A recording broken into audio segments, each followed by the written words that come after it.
அனைத்திந்திய அண்ணா திராவிட முன்னேற்றக் கழகம் வருகின்ற சட்டப்பேரவை தேர்தலில் ஒற்றுமையாக இருந்தால் மட்டும்தான் வெற்றியடைய முடியும் என்று பன்னீர்செல்வம் அவர்கள் கூறியிருந்த நிலையில் தற்பொழுது பன்னீர்செல்வம் அவர்களுக்கு ஆதரவாக மாவட்ட செயலாளர்களும் எம்எல்ஏக்களும் ஆதரவுகளை தெரிவித்திருக்கிறார்கள். இன்று காலையிலேயே பன்னீர்செல்வம் வீட்டிற்கு சென்று இதை பற்றியான பேச்சுவார்த்தையும் நடத்தியதாக செய்திகள் வெளியாகியிருக்கிறது. முதற்கட்டமாக எடப்பாடி பழனிசாமி அவர்களை புறக்கணிக்கும் விதமாகவும் அதிமுக மிகப்பெரிய ஒரு பின்னிலையை சந்தித்துள்ளது. ஏற்கனவே மக்களவை தேர்தலில் ஒரு இடங்களில் கூட வெற்றியடையாத முடியாத நிலைதான் ஏற்பட்டிருக்கிறது.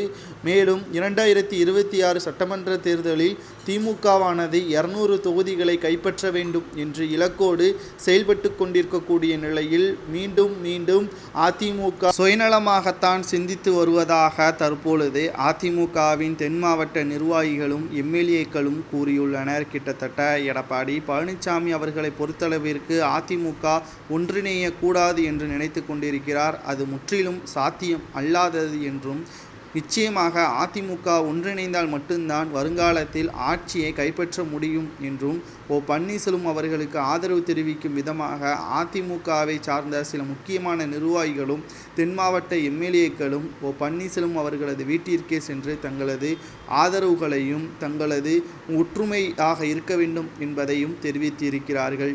இது எடப்பாடி பழனிசாமி அவர்களுக்கு கடும் கோபத்தை தான் ஏற்படுத்தியிருக்கிறது. ஆனால் எதிர்காலத்தில் எடப்பாடி பழனிசாமி மட்டும் அதிமுக கிடையாது, ஒட்டுமொத்த தொண்டர்களும் தான் அதிமுக என்பதை முதலில் மனதில் வைத்துக்கொள்ள வேண்டும் என்பதற்கேற்பதான் தற்பொழுது செய்திகளையும் நம்மால் பார்க்க முடிகிறது.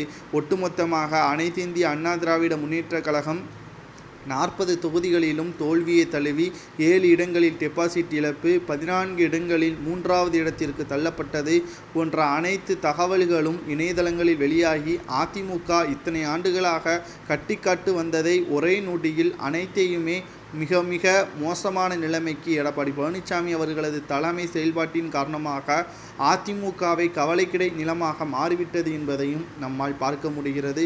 இதற்கு ஒரே வழி ஒருங்கிணைப்பு தான் என்றும் கூறியுள்ளனர்.